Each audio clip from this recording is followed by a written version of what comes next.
Great. Good evening, everyone. Thank you so much for joining in. This is a part of our monthly webinar, which we do, where we explain what we do, how we do things, so that it becomes easier for you as an investor to take a decision in future for any opportunities. So feel free to ask any questions you want. Just simple house rules. Any questions you have, please just write it in the Q&A, and we'll endeavor to answer all your questions as much as possible. We like to do the session in about 40-45 minutes. Would love you to be available till the end of the entire webinar, so that you get the entire gist of the entire business, what we run at Strata as such. Great. One of our core reasons why we wanted to start Strata has been with the great findings we've had, when we studied the Indian wealth per se. Indian wealth today is about $5 trillion in wealth, predominantly parked into gold, diamond, silver, which is metals, fixed deposits and bonds, and then comes residential real estate. Now, as a part of the report, if you own your own house, that's not considered as a part of real estate investment. If you own anything beyond your own house, beyond your own consumption, is considered as your investment which you make. So this is substantial amount of money which is getting parked into residential real estate for 2% returns, fixed deposits, which is about 4-5% returns today. And then comes equity, insurance, etc. altogether. So one of the core reasons which we realized from an investment philosophy standpoint, I think prima facie important comes is capital preservation, then comes returns, and then subsequently all the other parameters from an investment standpoint, right? So idea was also that, is there any kind of an asset class in India which we can focus on, where we can generate decent returns to what a fixed deposit, much better than what a fixed deposit or a residential real estate can offer. But at the same time, capital preservation or capital safety should be the prima facie interest to investors. That's when commercial real estate comes in. Arguably the top two asset classes in terms of performance for over a decade now, barring last year, obviously because of the turmoil. But warehousing, on the other hand, as a part of commercial real estate, was on an uptake. And we made sizable investments for our investors who are seeing great amount of returns ever since we have invested. Advantages for CRE is simple. It's high rental yield investments. You can generate returns of about 8 to 9% in terms of rental return bare minimum, with appreciation bare minimum again from 2 to 5%, which you can generate out of your investment. So net you're talking about 12 to 15% kind of returns for your investment conservatively. If there are investments where you can leverage, or if they do well, then there's a good possibility for a good upside of 17, 18, 19% for that matter. But this is an investment for long term. If you have a short-term investment goal, which is a 1 year, 2 year, 3 year window, definitely not advisable to invest in any kind of real estate for that matter, barring commercial real estate, or invest through a platform. So if you don't have a minimum 3 to 5 year kind of an investment time frame, definitely not recommended to you to invest in any real estate or our platform at all. So if you have a long-term vision, only then come in, because you're not entering only for rental returns, you're investing even for the appreciation. And a market takes time for it to mature and generate those appreciations. It does not double your money overnight, right? So this is definitely not a kind of asset class or a platform you should consider if you have a short-term investment mindset. Now, if CRE has been a great asset class, why are people not investing, right? Prima facie reason is high capital. A good grade A building, a good floor of a grade A building in Bangalore is nothing less than 30-40 crores. In Bombay is 20-30 crores again. It's a sizable chunk of money. And, in thumb rule in investments, which you say is, don't put all your eggs in one basket. And if you have 20-30 crores, putting everything in one property for that matter is a very risky, which comes to the second point of concentrated exposure. Is one of the core reasons why people are not taking those calls and investing large sums of money into one asset. The bigger problem, apart from high capital and concentrated exposure, is inaccessibility. You may have the capital, but how to find such opportunities, how to manage those opportunities, take care of tenant relationships, understanding the legalities, understanding the price at which you should acquire, etc., is a big concern for investors also at the same time. And the last problem is liquidation. When I want to sell, who do I sell it to? You may probably know 2-3 brokers, 2-3 advisors of yours who you will talk to and reach out. But then, these assets do not get acquired on your classified websites like Magic Bricks, No Broker, PropTiger, etc. Right? These are high capital investments, and these are traded in a very small community asset. So This is a bigger problem which we are trying to solve because we work with a larger audience. We are in the market. We are able to sell or liquidate your assets when you decide to liquidate your investments as well. A very important question which people have asked us multiple times in the past is what has been the impact of COVID on CRE. Still we are one of the most promising country from a real estate and from a capital pool, which is human capital pool available in the market. So our dollars are still less than $1, $2 rental market in comparison to Manhattan or even London for that matter, which is upwards of $10 to $20 per square feet per month kind of rentals. Increasing trend of offshoring is going to happen. As much as we were a BPO nation, we are now a product nation as well.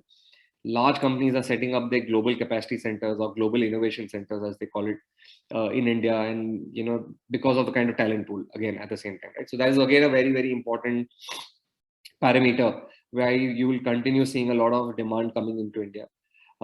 Another thing is one of the most densest offices. We have 80 square feet per employee. So the kind of demand and the kind of requirement which is there in the market and which is going to flow is substantially very, very high also at the same time. But one basic thing two things as parameters now that things have evolved is most of the offices are opening back. Most of the companies are calling their employees back. Large companies like TCS, etc., have made statements of calling their employees back. Google, etc., as well.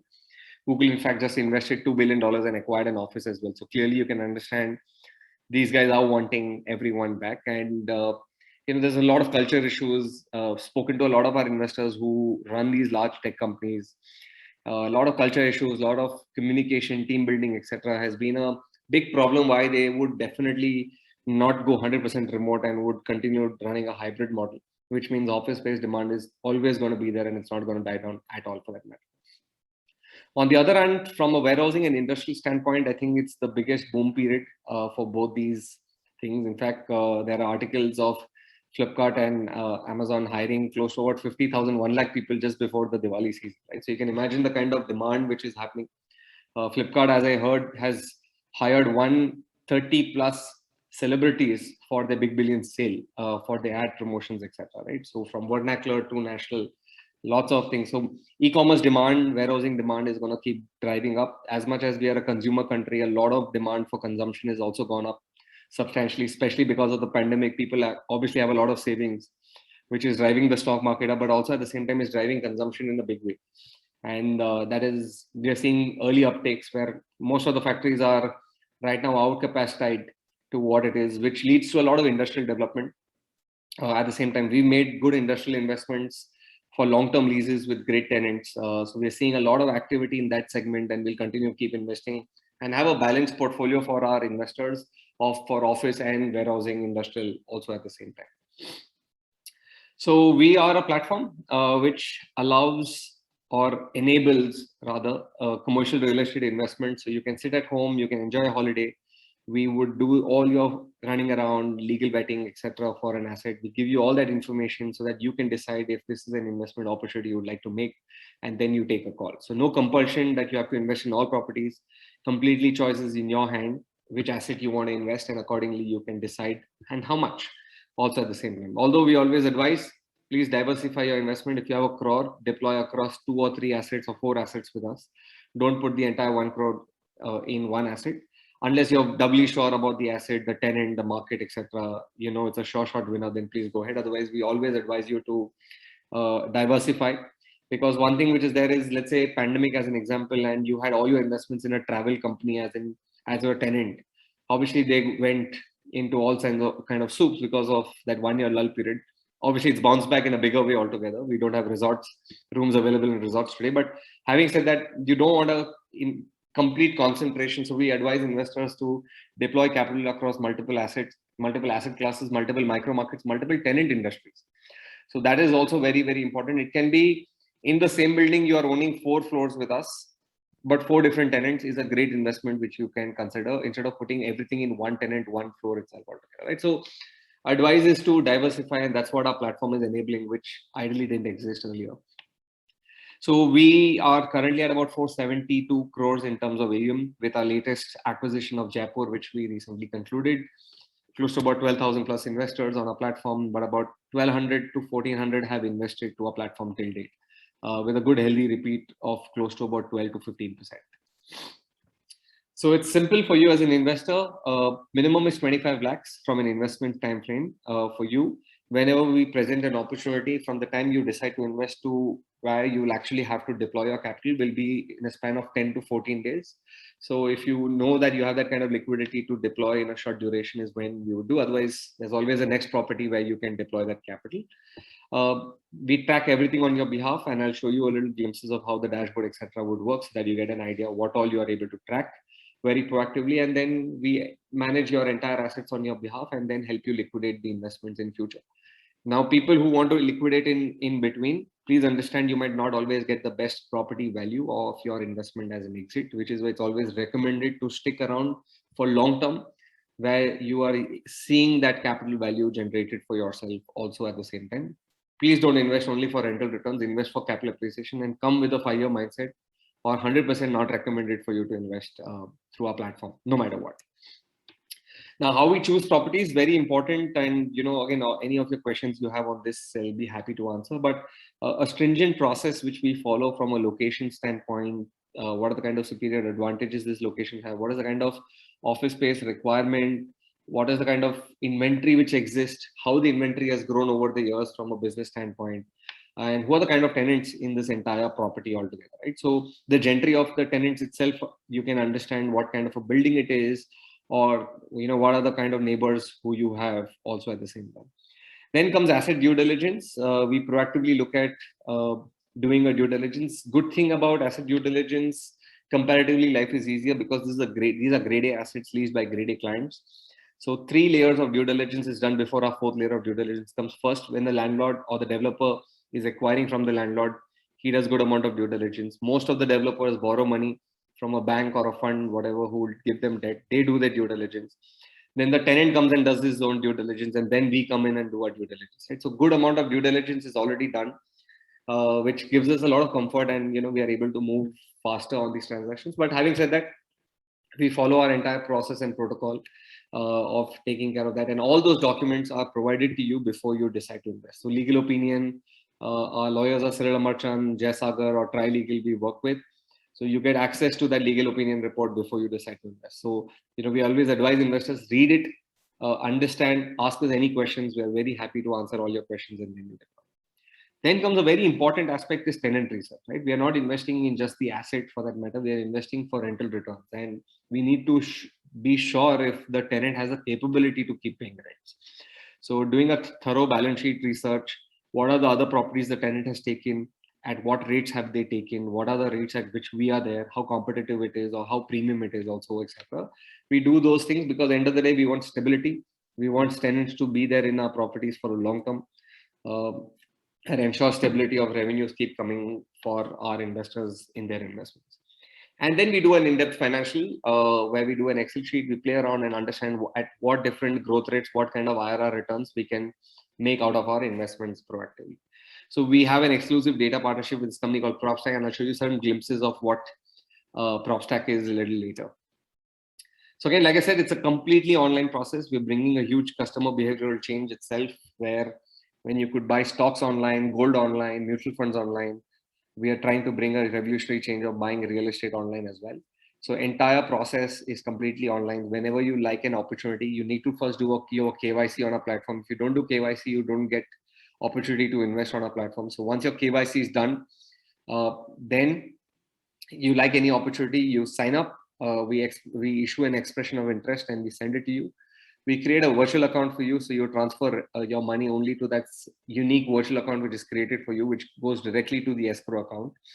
And then once the property is funded, we do a drawdown, ask you for the balance money, and then register the asset. Typically, we've taken a timeline from the time we list to register in about 20 to 30 days. We call for the entire money and register the entire asset. So which is why I told you, whenever there's an asset, please keep in mind that within 15 days, you might have to deploy the entire capital which you're looking at investing. So subject to your liquidity, please go ahead and commit, and accordingly you can take a call on how much you want to increase, decrease, or invest in other opportunities altogether. Then we float a special purpose vehicle and a special purpose vehicle invest, and we distribute rents to you on a month-on-month. So I'll explain the structure again. Investors today, the minute you like an opportunity and you've done KYC on a platform, You invest to your virtual account, to a master escrow account, which we have with an escrow agent. We work with Vistra. Vistra is a very, very large trusteeship company, escrow agent, which manages more than 10-20 lakh crores in India. They're the biggest in that domain. Once the entire property is funded, so imagine if it's a 50 crore asset and we need to raise 10% as your expression of interest. The minute we have 5 crores, we do the drawdown for the balance 45 and then move the funds to the SPV. We allocate two types of securities to you, 10% as equity and 90% as CCDs. CCD stands for compulsory convertible debentures. These CCDs have a coupon rate which is pro rata to the rent. So whatever money comes is distributed to you in the form of rent, and entire SPV becomes a pass-through entity. Now, why we do an SPV structures? Because this is the most institutional way of doing. Most of the funds, etc., follow the same approach. There are rules and regulations so that even you don't know the other investor, but the rules of the SPV can govern, and it's a very evolved act. Everyone in the market operates from an institutional way altogether. But the main benefit is when you want to sell, we can just do a share transfer, and we can move ahead and liquidate our investments without registering and save some stamp duty for ourselves as a kind of savings also at the same time. So that is the kind of core activity, and then the SPV goes and acquires the asset on behalf of you as investors and shareholders of the SPV. So we have a detailed dashboard where you can see your entire asset details, get your TDS certificates, rental payout, SPV cash flows. You can review valuation reports, property tax receipts, insurance documents, get real-time sale and lease data of that particular property, etc. We'll show you a little later how it operates. I'll probably just take you through the dashboard itself right away once.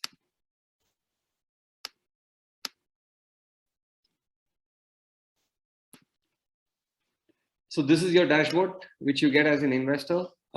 You have an option called as linked accounts, where you can open as many family accounts you want to. We understand you may want to invest in your mother's name, wife's name, HUF name, joint account, private LLP partnership, whatever. You can open as many accounts you want. The minute you do your KYC, a unique bank account gets created. Please note, if you're not able to add this bank account in your bank through your mobile, please try it through the website. It works 99% of the times. And this is powered by Razorpay. So we work with Razorpay. Razorpay has a virtual account system, which most of the fintech companies are using. It's easier for reconciliation, and we focus on doing that as well. Again, you can choose which all accounts holdings you want to track your investments. Again, all your my investments, if you made 1, 2, 3, 4, you will be able to track, again, portfolio by portfolio, subject to you, whatever portfolios you have decided to invest with. All your transactions are available on the thing. Your buy transactions, interest transactions, because we pay you in the form of interest on a month-on-month basis. With the UTR number, etc., is there on your dashboard. It gets generated within half an hour from the time we remit the money to you. And you'll be able to track with the UTR number, hey, what is the income I got? What is the security deposit which the tenant gave, the interest of that, the after management fee, after TDS, how much we have distributed to you on a month-on-month basis available. Very important point is, if you give us your form 15GH or your TRC if you're an NRI, then accordingly we would deduct lower TDS or no TDS. And you treat this income as a part of interest income, and it is booked as interest income from other sources, just like another fixed deposit income. This is not rentals which you're getting. This is an instrument interest which you get in the form of rents technically, but these are interest payouts which come to you on a month-on-month basis. All your property documents are also available. Otherwise, your investor report with the TDS certificates for your investments which you make is available, so that you don't have to go anywhere. Everything's there on your dashboard, and you will be able to file your income tax returns or advanced tax returns very proactively. All your property documents, sale deed, lease deed, etc. The sale deed of the asset which we acquired is there. Like I said, we flowed SPV, so this was Evanescence Gains Properties was the purchaser. Entire details of the property, etc., are always available. So the idea is to make it as user friendly for you. And the SPV which is going to acquire, their PAN, GST certificate of incorporation, all available on your dashboard for you to review at any given point of time. The bank statements of the SPVs are also available on the dashboard for the investor, along with fixed deposit, insurance documents, if there is any insurance taken, etc., is all available. Property analytics is a unique thing, but we have only for offices. We don't do it for warehouses as such, but it's powered by PropStack as one of our data partners and investors on the platform. I'll just give you a little glimpse so that you get an idea the kind of data we sit and the kind of data you'll get access for properties which you have invested. I'm just taking one BKC as an example, one of the most prominent properties in Bombay. Floor by floor, who are the tenants, how much rents they're getting paid, when did the lease start, when did the lease end, who bought it at what price, who sold it at what price. Entire data is available, right? So this way, many questions have been asked to us in the past. What if, there have been transactions where somebody would have paid in cash or whatever it is for that matter? Man, 2, 3, 4, but there are multiple sale transactions, lease transactions happen, and it's beyond a point, it cannot happen, right? And they're able to weed out those transactions and know a benchmark, what is happening. Also, at the same time, micro market analysis, which I told you, one kind of an assessment we do before we acquire any property. I'll just take BKC as an example again. What has been the supply? I'll just probably take 2012. What has been the supply in BKC in 2012? What is the supply? If you see, it's been a stagnant market because there's no new supply coming, which means demand is going to chase any supply which comes in this market. How have the rentals been? And how have the rentals been now? You see, 10 years has been a little flat market. Prima facie reason why it is a flat market is because BKC is an end-use market. Most of the buildings are owned by end tenants.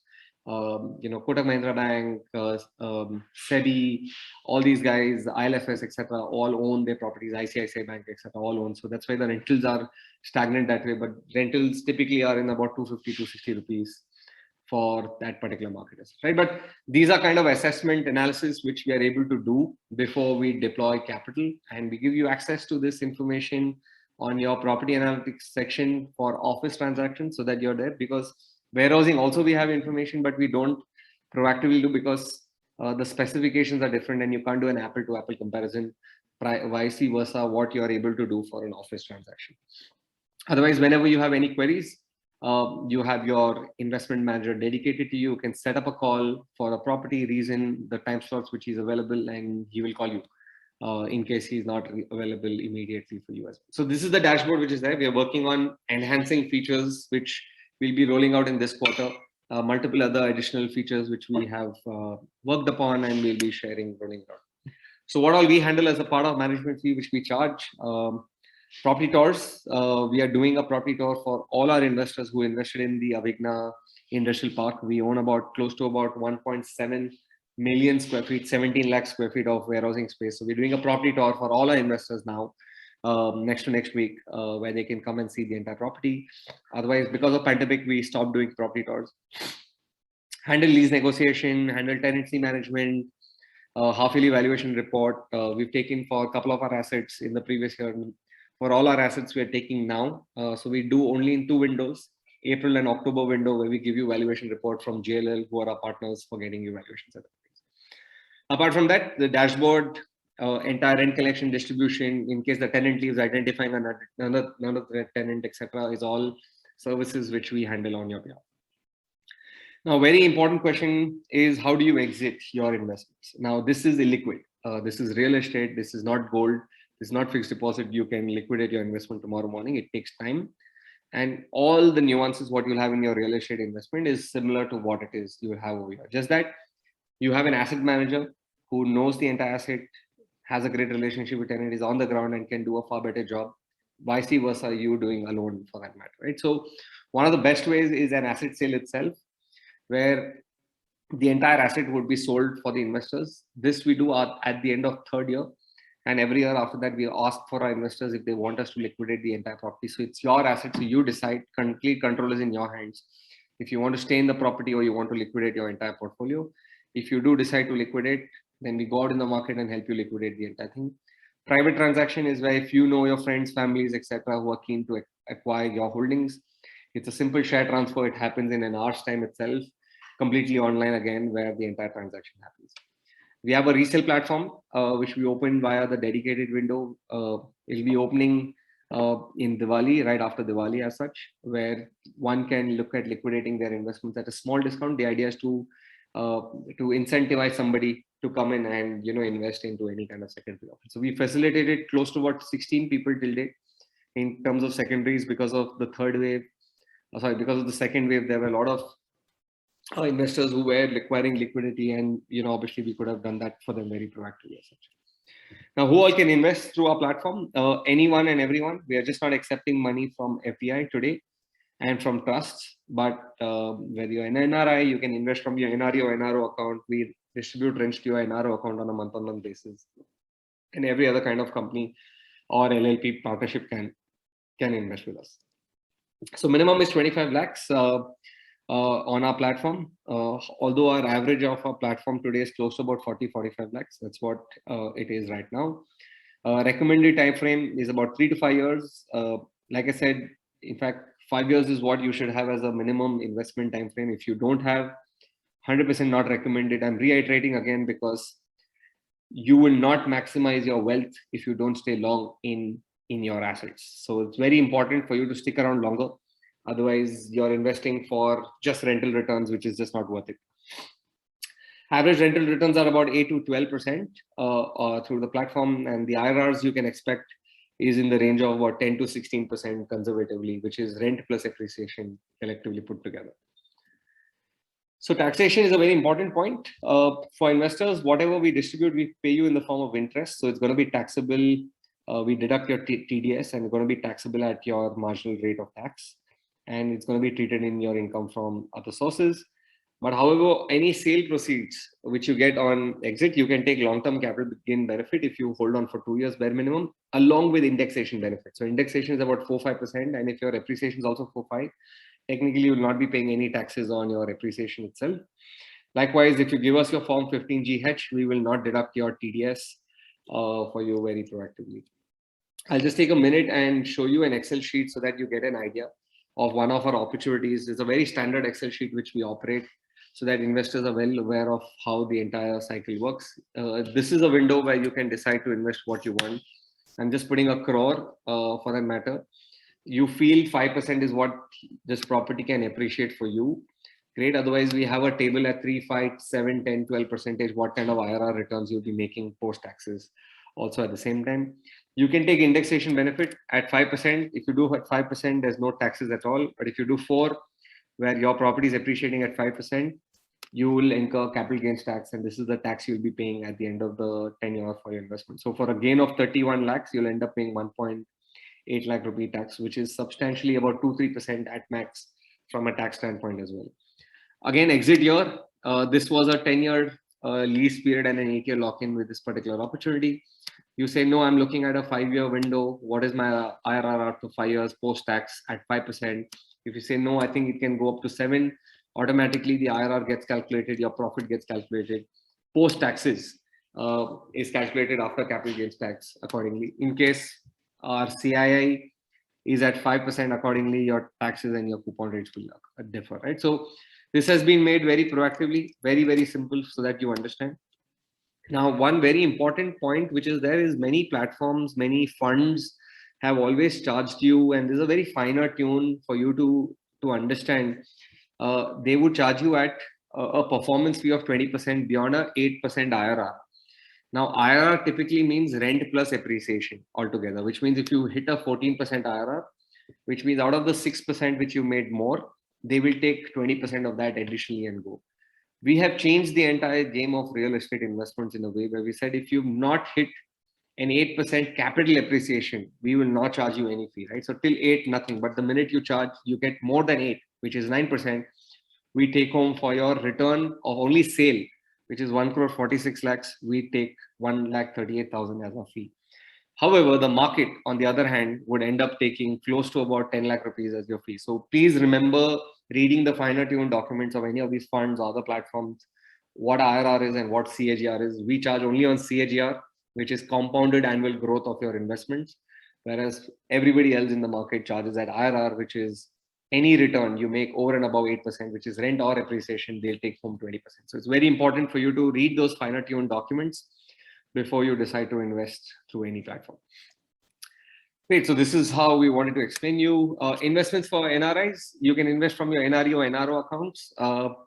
We will transfer rents only to your NRO so that we don't have to do FDI compliances. You have a dedicated investment manager. We understand you might be in a different time zone, so our team is always available to take up any calls and explain you everything. Otherwise, if you miss out any of our webinars due to time reference, we record it and we'll share it to you whenever you want to at the same time. But Main point for you is entire process is online, end to end, and you don't have to worry at all. Now your taxes, subject to your TRC, we would be deducting TDS on your investments, which is 20%. If you give your tax treaty subject to the DTAA, double taxation avoidance agreement, which India might have with your domicile country, accordingly it might reduce, but otherwise 20% is flat, which we would be deducting for your investments. Same way, in terms of sale, you can't take any indexation benefit, and it's a flat 10% LTCG which you can take for your investments. Now, a very common question again asked by investors is, what is the difference between you and a REIT? From a return standpoint, more or less the same in terms of rental returns. But very important is you don't have any control over the REIT. The fund manager deploys all the capital, decides what to do. It's a pool which also might have under construction or properties which are not leased. Here, you invest only into rent yielding assets. You know all the data about the property, and then you decide to invest. Duration for a REIT is typically short term because REITs are very volatile. Like an Embassy REIT listed at 300, 320, went up to 500, then crashed down to 300 rupees. So it's more for short term liquidity or short term gain, which one is looking at, is what we would always advise for people. Phenomenal product, but again, comes with its own risk. But this is for long term wealth creation. So compare this more as, we don't want you to make more residential real estate investments or fixed deposits. Park in these kind of investments, because long term this is only going to keep growing. More urbanization is going to happen. More and more companies are going to keep coming into India. Great way from a long term wealth creation. And one thing which is there is, you're not manufacturing more land, so it's a scarce resource, which means real estate is one of the best investments irrespectively to me. Stock market volatility is a big thing. Pandemic was a classic example how REITs were taken for a swing completely. You don't see if the only underlying asset of a REIT is real estate, and if a REIT price goes from 300 to 500, you need to understand that the real estate price underneath has not jumped up 60-70% the way a REIT has jumped up. So there are a lot of other factors which matter into a REIT with respect to its price discovery. It's not completely correlated to real estate. Versus over here, it's completely based on your real estate. No pandemic, nothing happened. Real estate remained resilient. In fact, it's gone up in a big swing altogether. Most of the realty stocks are doing very well, barring the REIT stocks, unfortunately. But stable monthly rental returns, if you're investing with grade A rent yielding assets, with grade A tenants, they'll continue keep paying rents. Need to understand, like for large companies, even in the pandemic, they continued paying rents because rent is usually 1% of their expense sheet. 95% is still labor, is human cost for them, right? So if they have to cut costs, the first thing they would do is not let go offices, but fire people out of the company, which didn't happen. Most of the companies are now hiring left, right, and center in India with the kind of demand they're seeing from technology side specifically. Again, distribution, REITs can distribute 90% after all their costs and refinancing or financing costs which they have. Whatever net proceeds they have is what they would distribute. Vice versa over here, whatever money gets is received is distributed to you on a month, because it's your property. You get everything on a month-on-month basis, and you can track your investments very proactively through our platform versus a REIT, which is, again, like I said, subject to stock market volatility. Just giving you a little performance of REIT. We've done it till June. We haven't done till October as of now, but pretty much sums up the entire story itself. An Embassy REIT went up to 400, 450 levels. I think now it's trading at about 340, 350 rupee in terms of growth standpoint. Likewise, Mindspace and Brookfield. Brookfield has been one of the most poorest performing REIT in India, predominantly because of the quality of their assets. But risk metrics, very important for you as investors to understand all the risks before you decide to invest.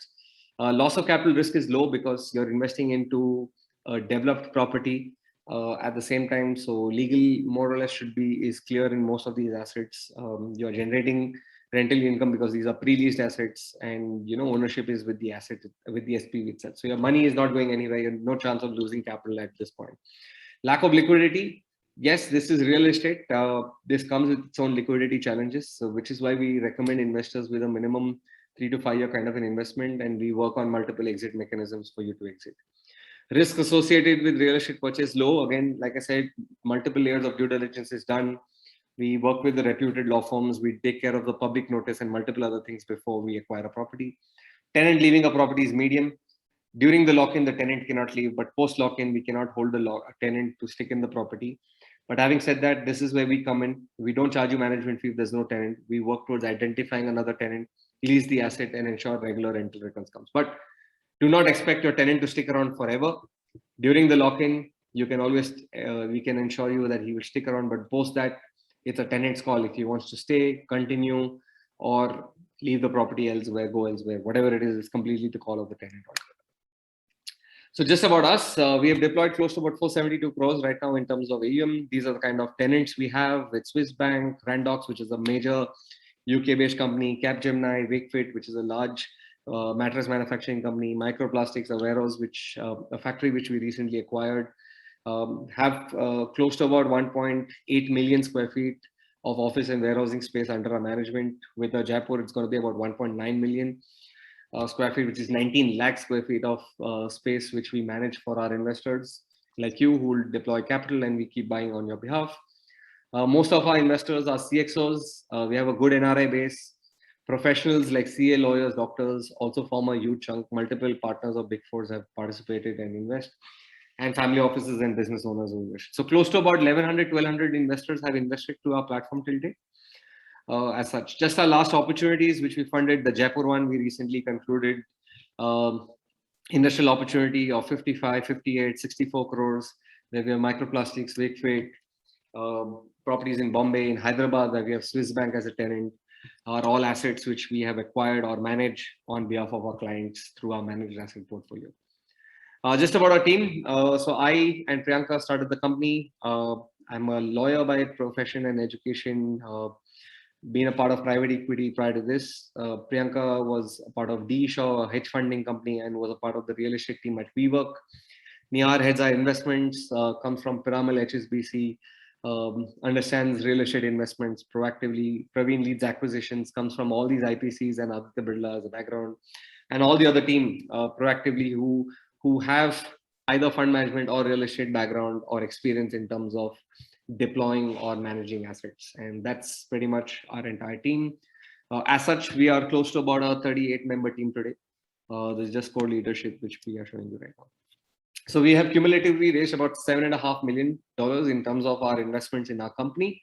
We announced a $6 million Series A, which we did 3-4 months back from Kotak and Gruhas, which is a fund of Nikhil Kamath of Zerodha and Abhijit Pai from Pozlona Group. Elevation, which was the early investors of Paytm, Swiggy, Make My Trip, Mayfield, early investors of Licious, BharatMatrimony.com, etc., are investors in our company. Builds a lot of confidence for our investors, and that's why we've been able to fastest in terms of building our AUM in about 1.5 years. Is where we are at the point looking at growing rapidly with the kind of investor interest we have been getting off it. So our trustee is universal trusteeship for the SPVs as such. We just have Vistra for the escrow account. Escrow partners, ICICI, bankers are HDFC. We bank with them for all our SPVs. They are the current account holders. All the rent collection distribution happens through HDFC. Our payment partners are Razorpay. So your virtual account or distribution, which we do through HDFC, goes via Razorpay so that we can capture the UTR and ensure you get real-time access on your dashboard. So this pretty much sums up the entire thing. I'll open up to questions and answer on real-time basis. So if you have anything, please hit it up at the Q&A below, and I'll take questions one after the other. Great. We have a question from Mr. Mahesh. Please help us understand comparison with the investment in REITs, India as well as international. I think we've already done that. Do you invest in tier 2, tier 3 cities as well? So the idea is we are hungry for returns. If there's an opportunity where we can generate returns for investors, we would do. Jaipur was exciting to us, prima facie because of Mahindra World City. It's an evolved park where JCB, Perto, Infosys, etc. have large facilities over there. And we were investing in one of the ancillaries of JCB. So that's when we invested, and we've now signed up a couple of more opportunities in Jaipur, which we'll be bringing out soon through our platform as well. We have a question from Mr. Satish. Corporates are considering work from home or hybrid model moving forward. Do you still see potential office spaces? 100%, without a doubt. But because we were a little uncertain during in the last prior to 6 months, we skewed our portfolio more towards warehousing and industrial portfolio.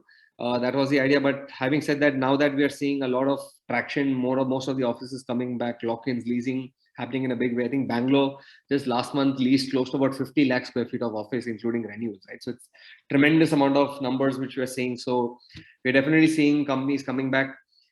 Been speaking to a lot of these large global capacity centers who bought Walmart into India, Target to India, Rolls-Royce, Delta Airlines, etc.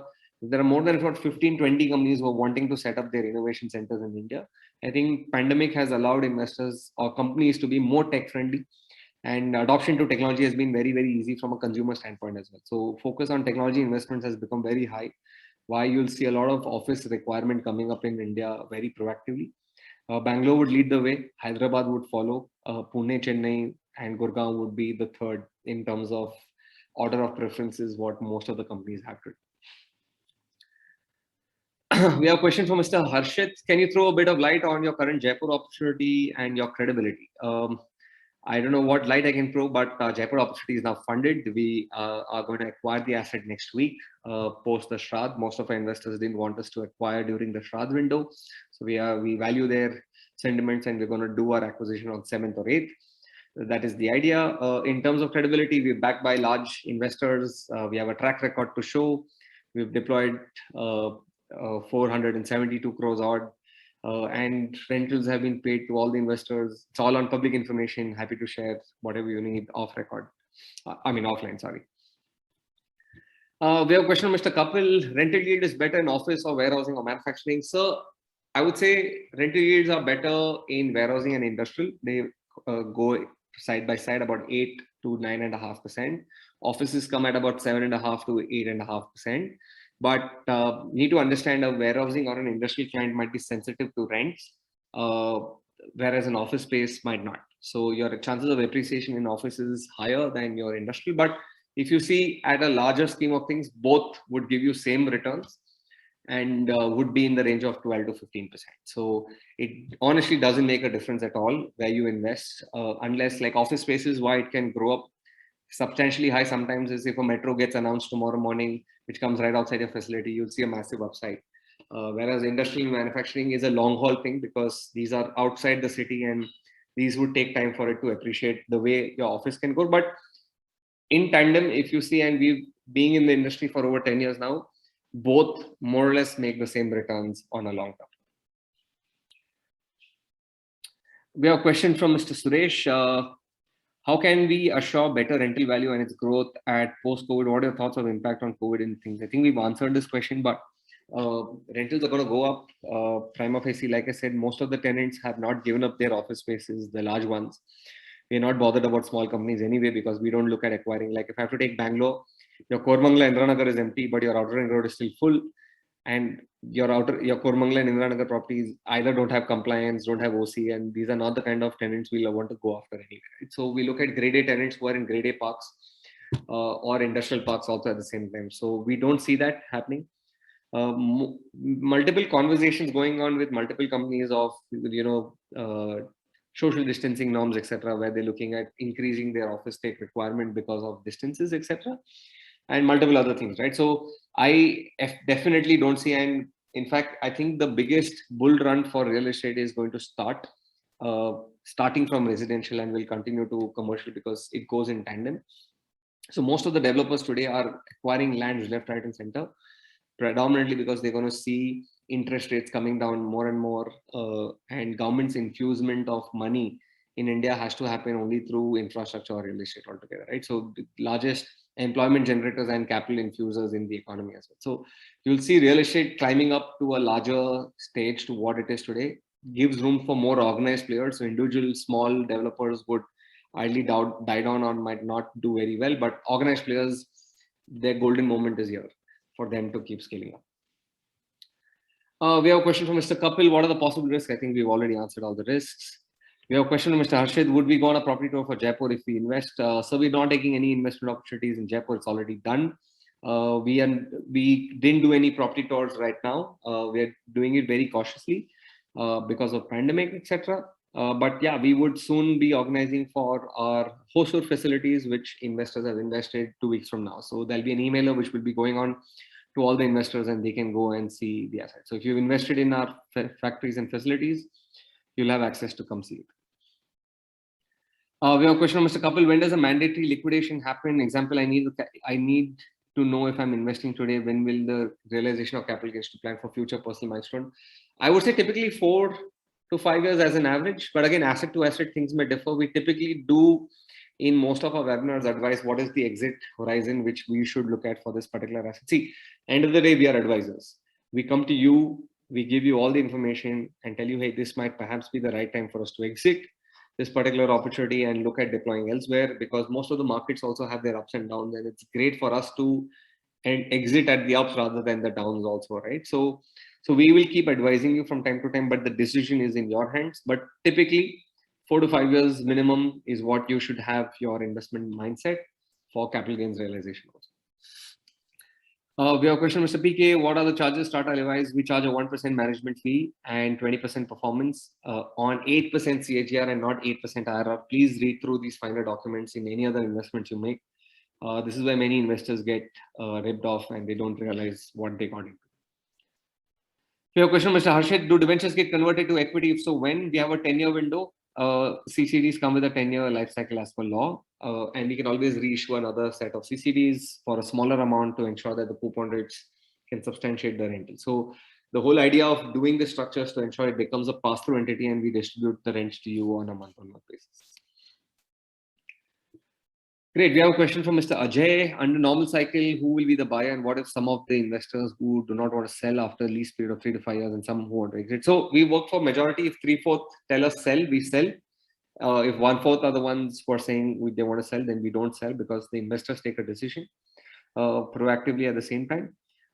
Again, we keep advising you from time to time what is the right time to exit, invest, etc. as well. Otherwise, they decide. Typically, buyers can be large funds, can be large family offices, can be even you as an individual who's keen to acquire. You may be an investor in the property, you know things are going well. You may want to invest a larger chunk and acquire everybody else. Feel you can do that as well. So completely depends on that.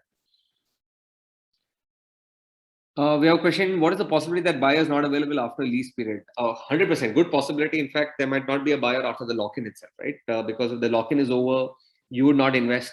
Likewise, you would not expect somebody else also to invest, right? So typically we would always advise that we need to, if investors decide they want to exit, then we renegotiate with the tenant, give them some kind of discounts and ask for a fresh lock-in so that it becomes easier for us to liquidate the asset, because any investor will not come with clarity if the tenant will stick around or not. So like how we invest, if there's no lock-in, we don't invest. Likewise, you need to understand when you are looking at selling, if you're coming with 1 year lock-in, no one's going to buy. Or if there's no lock-in, no one's going to buy. So please keep that into mind as well.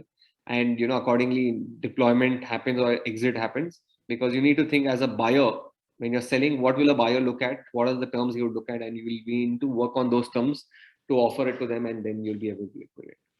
But otherwise, common, which we've seen in a couple of our assets, are existing investors of that particular opportunity bought out the investors because they knew about the property in and out about it, etc. We have a question from Mr. Ishan. Doesn't having share CCDs of a SPV instead of strata itself a risk? Absolutely not. I mean, we are a platform. Our job is to identify and do the service for that matter. We are not investing. So we float a specific company only for that particular property. Take a mandate from the company and raise the money for them through you guys. So it's one property, one SPV at any given point of time. So there's no risk associated from a real estate standpoint.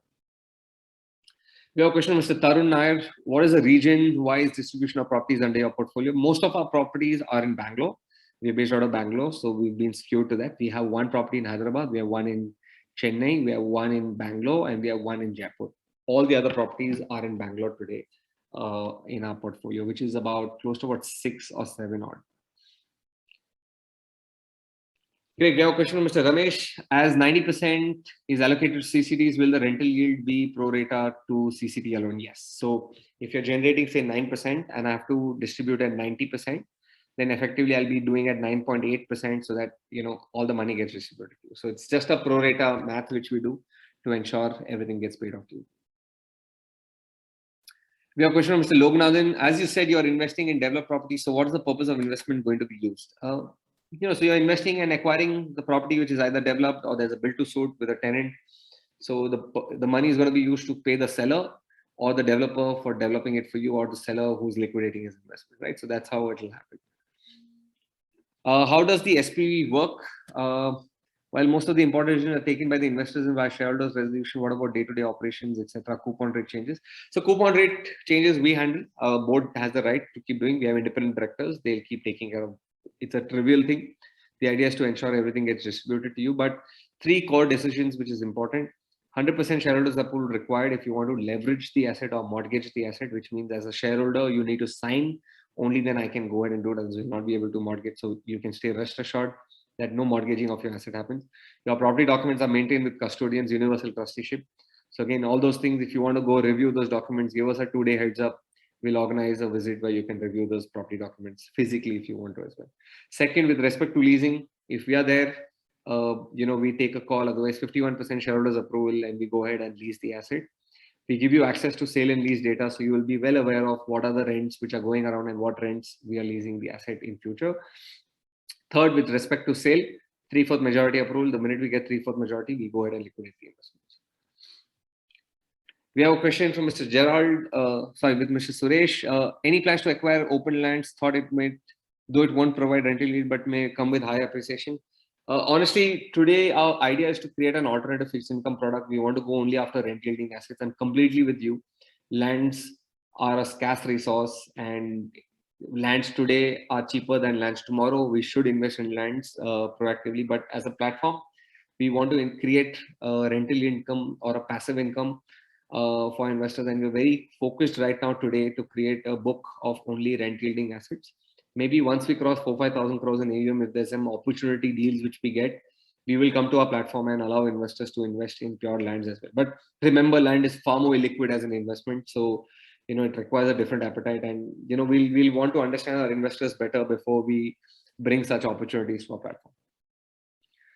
We have a question, Mr. PK. When CCDs will convert to equity? Is the coupon rate fixed? It has a 10-year window. It can convert whenever you want to. You decide. The coupon rate is not fixed. It's flexible, subject to as the rent keeps escalating, your coupon rate will also keep escalating. The whole idea of a coupon rate is to ensure whatever money gets credited in the company in the form of interest from security deposit or rent from the tenant, we distribute it to you on a month-on-month basis. That is the whole idea. We have a question from Mr. Jay. When is your next webinar? Missed the initial part. So we do it on the first of every Saturday, first Saturday of every month. That's what we do. So you can sign up, and we'll be happy to answer all your queries you want. We have a question from Mr. Ajay. How does cash component transparency works? We all know in India, cash component at the time of buying and sell it. So no questions of cash. We do not entertain any transactions in cash. I can't come to you and say, okay, sir, you have to invest 25 lakhs. 24 lakhs in check and 1 lakh cash. Everybody distribute cash back to you. Our investors are from across the world. We have a lot of NRIs. We have investors from different parts of India as well. It's impossible, right? So anyway, having said that, the whole idea is we don't do as a platform entertain in any conversations around cash. We don't involve ourselves. We are a platform completely online. So as an investor, 95% of our investors haven't even met us today. It's a platform-led thing, and all the investments have been tracked and there, but it's completely online and only in check. So zero cash or cash deployment, even to sub-registrar for that matter. We don't delve into any such cash transactions at all. The idea is to be as clean and clear because we're looking at the larger picture. We're an institution, we're backed by certain large institutions and investors. We have Big Fours as our auditors, and we obviously can't even entertain such conversations. Barring investing or giving any kind of cash transaction. So great. I think we have a lot of other questions, but I would end this session today. I hope it answered all your questions.